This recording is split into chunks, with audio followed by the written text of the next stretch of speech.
Bonjour à tous, c'est Jean-Luc Haut sur sa chaîne YouTube.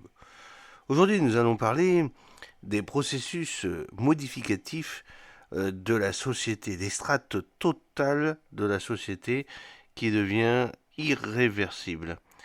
Cette nouvelle stratification éducative a bel et bien créé des éduqués supérieurs qui méprisent les éduqués de niveau primaire et secondaire, lesquels en retour se méfient d'eux. La dégénérescence des démocraties libérales ne se résume pas toutefois à une guerre du haut de la société contre le bas.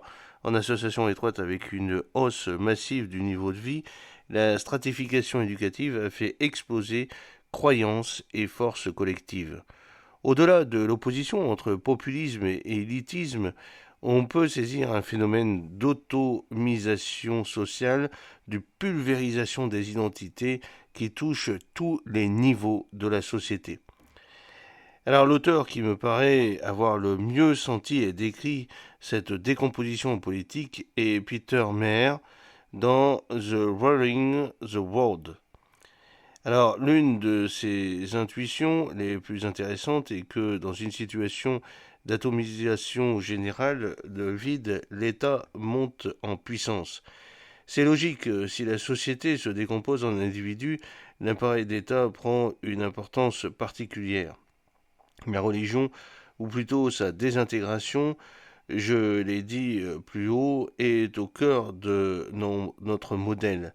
Le christianisme a été la matrice religieuse originelle de toutes nos croyances collectives ultérieures. Partout en Europe, la nation ou la classe, ou France spécifiquement, le radical socialisme, le socialisme, le communisme, le gaullisme, en Grande-Bretagne, le travaillisme et le conservatisme, en Allemagne, la social-démocratie et le nazisme, et à l'évidence, la démocratie chrétienne. En Amérique, la religion protestante a structuré la vie sociale en interaction avec le sentiment racial. La décomposition par plaques de la religion chrétienne a fait apparaître dans un premier temps, entre le XVIIIe et le XXe siècle, ces croyances collectives de substitution.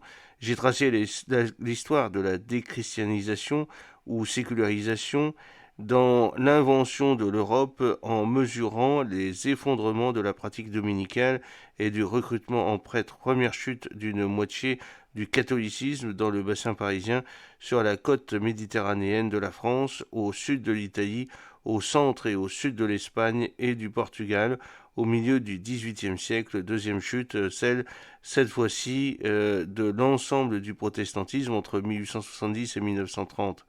Troisième et ultime chute de ce qui restait du catholicisme à partir de 1960, simultanément en Allemagne du Sud et Rhénane, en Belgique, au sud des Pays-Bas, sur la périphérie de la France, au nord de la péninsule ibérique, en Italie du Nord, en Suisse ou en Irlande.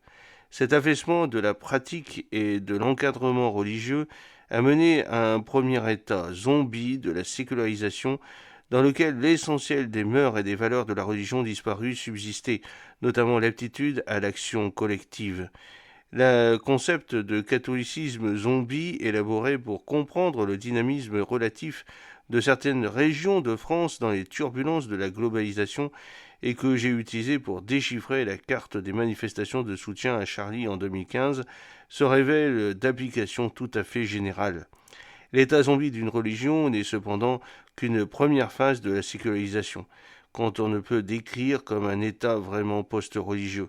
C'est alors qu'apparaissent les croyances de substitution, généralement des idéologies politiques fortes qui organisent et structurent l'intellect des individus comme le faisait à l'époque la religion.